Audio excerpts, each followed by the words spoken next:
Hello everyone and welcome back to another book review. Today I am going to be reviewing a book that was recommended to me by a viewer, and I'm very excited to have read this recommendation. The book is The Transformation of Magic, Illicit Learned Magic in the Later Middle Ages and Renaissance, and this is by Frank Klaassen. The book is in the Magic in History series. I've read one other book in this series, Forbidden Rites, A Necromancer's Guide to the 15th Century by Richard Kiekhaefer, and try as I might, I was unable to find the original comment that recommended this book, but thank you very much for the recommendation, and let's dive into The Transformation of Magic. The outside is a black cover, so here's the inside with the title, just so you can see. It's not very interesting, but I am going to be referencing some stuff, so I will have this book in front of me.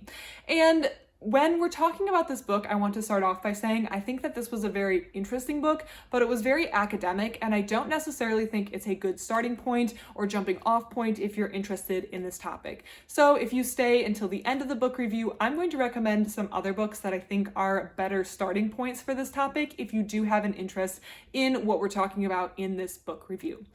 So let's talk about The Transformation of Magic.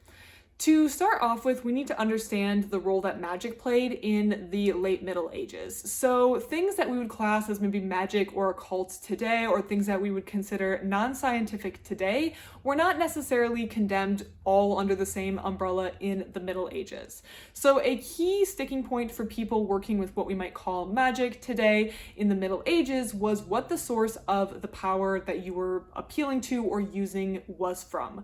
So were you using something that was just part of the natural elements or natural characteristics of something? Were you appealing to something like astrology, where it was just naturally what happened with the stars? That was considered acceptable because you weren't applying any sort of demonic power. If the source of your power came from something outside what was considered okay by the Orthodox Christian structure of the time, such as demons, referencing those spirits, then you were falling outside the lines of what was considered acceptable, and you were going to be doing some sort of magic that the church might have something to say about. And you could lose either the manuscript or your life for doing that sort of magic. So when people were using magic in the Middle Ages, and they did use it, they wanted to be sure they were kind of on the right side of history, or it was very important to know what powers you were playing with, because that was important for you to know, both for your own livelihood, your own life, but also for, of course, things like the salvation of your soul.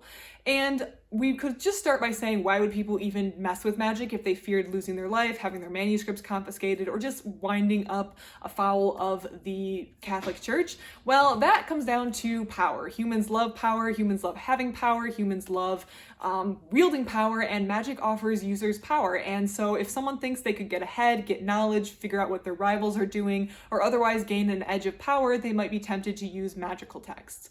And some of these methods that we're going to talk about, like astrology, were considered acceptable ways to achieve your goals in the Middle Ages. It was considered natural, it was even considered scientific. So just because something might be classed as magic today doesn't mean people in the Middle Ages would condemn it. But there was plenty that was condemned. And this book is talking about different forms of illicit magic in the Middle Ages, as well as things that maybe walked the line between those two. However, this book is definitely more academic, and there's a lot of focus on the texts and where the texts were found and what other texts they were grouped with, and there wasn't a lot of emphasis on what was inside the text, and so it does skew more academic and less necessarily readable as a narrative or in prose. There are three parts to this book. The author is discussing three distinct scenarios. The first is called the Apothecarys Dilemma, the second, Brother John's Dilemma, and third, Magic After 1580, and the book is a little under 200 pages. The first, the Apothecary's Dilemma, details a story in which a business person receives a talisman, and he is using that to, like, image magic is what is being focused on. So something that's an item that's going to give him lots of prosperity in business, but he becomes wary of it and thinks that it's using demonic forces, so he gets rid of it, only to be told later by the person who gave it to him that it was actually astrological and therefore considered natural magic. And okay, well, this is interesting because it falls it's used as a springboard to discuss image magic. So was image magic considered okay? Was it considered natural? Or did it cross that line and did it try to reference demonic powers that would be problematic for people in that time to access? Was it a wholly demonic thing, or what did it have some source of power? So the Apothecary's Dilemma is this short story that the author Frank Klaassen then uses to talk about image magic and something that kind of blurs the line. He does a lot of looking at where the texts are found, what other texts are mixed in with it, and then from that is able to extrapolate when maybe it was considered okay and when image magic maybe fell afoul of the Catholic Church or whatever church was there at the time. The source of the power is again key, with not necessarily the talisman, but what power it was using was considered very important for determining whether this was an okay thing to do or not. And we can see, I found some very entertaining sections in this first section. We can see when in these texts authors are writing about image magic, they do this thing where they want to tell you about how to get the powers of the image magic, but they want to do it in a way where they kind of cover their bases, CYA, if you will, where they don't want to be seen as propagating or giving you this knowledge, but they want to be seen as on the right side of the Catholic Church. So I'm just going to read, I assume the Catholic Church, but the book does talk about during this time the Protestant Reformation went on, so whatever church power was in charge, they wanted to stay on the right side of. I'm going to read this section on page 62. So they're talking, this is an author in a book who writes this, talking about image magic. This is the worst idolatry, which, in order to render itself credible to some extent, observes the 28 mansions of the moon and the hours of the day and night, along with certain names given to those days, hours, and mansions themselves. May this method be far from us, for far be it that we should show that sort of honor to the creatures which is due solely to the Creator. Which, to me, reading that, sounds like, whatever you do, don't open that door over there or it will give you great power. But if you were to open the door, you're going to need to put in this passcode and then spin around 3 times and stand on your head. But far be it from us to do that, because that's bad power.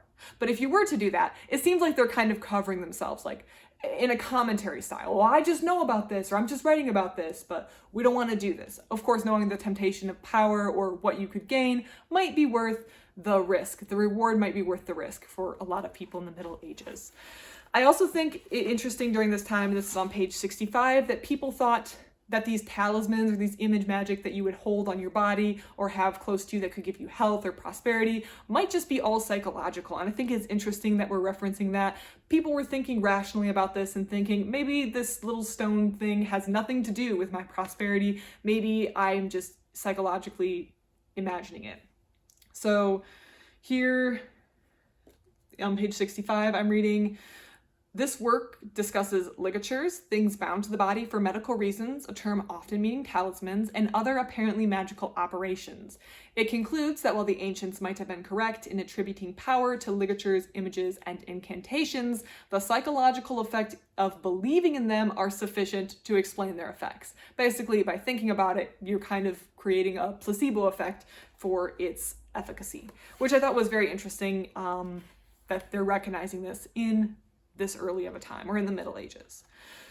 The second section, Brother John's Dilemma, focuses on one key text called the Ars Notoria, and this is for people who wanted to gain knowledge about something. Brother John was an individual who sought to use some text to gain knowledge, and he thought it was okay. He thought he was referencing angelic power, and then it was revealed to him that he was actually accessing demonic powers. So he wound up rewriting the whole thing to be okay and to use powers that were approved of by the church, to use Christian powers, and to kind of redirect the power being used, but to still be effective. So kind of cleaning up the magic, if you will, to make it accessible, and also him being able to use it without compromising his Christian faith or his salvation. So I think that was a very interesting section about rewriting the whole thing and making it acceptable. That section heavily focused on where this text was found and the context in which this text was found, as opposed to the actual content of the text. But that section was interesting, and yeah, intriguing to see how we used to be referencing these bad powers, but now we're going to reference it using these good powers. The final section, Magic After 1580, is when the author is looking at how magic changed as we move from the Middle Ages into the Renaissance period, because there was a change. And well, reading that section, I definitely got the sense that the academics don't always agree on what the change was, how influential the earlier texts were on the later texts, and what was retained and what was lost when moving from the Middle Ages to the Renaissance period. It does seem agreed upon that there was a change. So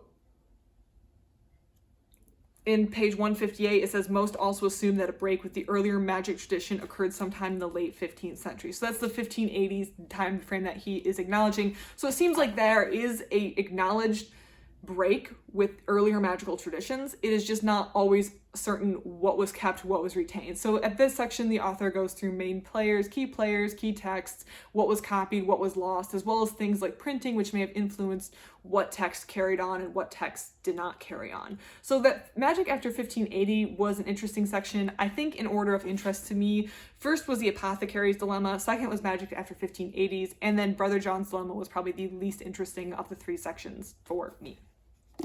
Thoughts about this book overall. I think this book was very interesting to add to what I'm calling my web of knowledge about the Middle Ages. So in my head, all these books I'm reading about a wide variety of topics kind of contribute in this interconnected web, and this was one that just added to that knowledge. However, as you may have noticed, it does skew academic, and it doesn't have a nice, neat narrative or prose. There's a lot of details, there's a lot of nitpicking, which the academics, that's their job, to get into the weeds, to figure everything out. It just isn't always of necessarily interesting.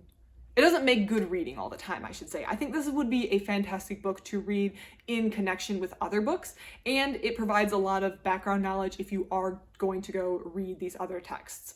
Unlike some other books that I've read, it doesn't give long passages in like Latin with no translation, so it doesn't assume that you have full knowledge of Latin. It does translate some things, but it does assume that you have a lot of familiarity with the texts that are being spoken about, and it doesn't do a lot of hand-holding, which we would expect coming from a more academic text. We expect that it's not going to hold your hand as much. So I think if you already have an interest in the subject and have read a lot about this subject, you may enjoy this book a lot, or if you're reading other related texts, you may enjoy this book. However, I think as a starting off point, this book isn't necessarily the best place to start. So when reading this book, I started to think to myself, maybe I'm in too deep, because I started recognizing the other names of other authors who were being referenced. So the author references both Sophie Page and Richard Kieckhafer throughout this book, who have books that I have also read. And I think those books are better jumping off points if you have an interest in what was covered in this book review. So Sophie Page, I've read 2 books by her, Magic in Medieval Manuscripts and Astrology in Medieval Manuscripts. Both of those are short introductions to those topics. There's lots of illustrations. It's easy and to the point. It keeps everything at a high level and it doesn't skew too academic. So those are very, very good starting points, I think, if you want to start reading about this topic, but you don't want to start with something too academic. Again, Magic in Medieval Manuscripts and Astrology in Medieval Manuscripts. I'll have these videos also linked so you can easily find my book reviews of these if you want to check them out. Also is another entry in the Magic and History series, Forbidden Rites by Richard Kieckhafer. So this book focuses on a particular manuscript in the Munich library, which was written or found at this time and references the necromantic magic that was practiced at this time. So that book was also interesting. It was in the Magic and History series, and it does have large sections of Latin that you would have to know, but I think it had a little bit more of a prose feel to it than this book, and so I think Forbidden Rites and this book kind of go hand in hand. But that could be another interesting starting point if you don't want to start as so easy of text, or if you want to start a little bit more academic than astrology or magic in medieval manuscripts, but you're not quite ready for this. Forbidden Rites by Richard Kieckhafer might be a good starting point. If you've read this book, have any thoughts, comments, if you're the person who recommended this to me, I'm so sorry. Please put yourself in the comment section down below and I'll give you credit. But please leave all your thoughts down below. I love to receive your thoughts on my book reviews, as well as your thoughts on the books that I'm reviewing and your thoughts on this topic. If I got anything wrong, that is not the fault of the book, that is the fault of my understanding of this book. So please leave all your thoughts and comments in the comment section down below. Thank you so much for watching, and I hope you have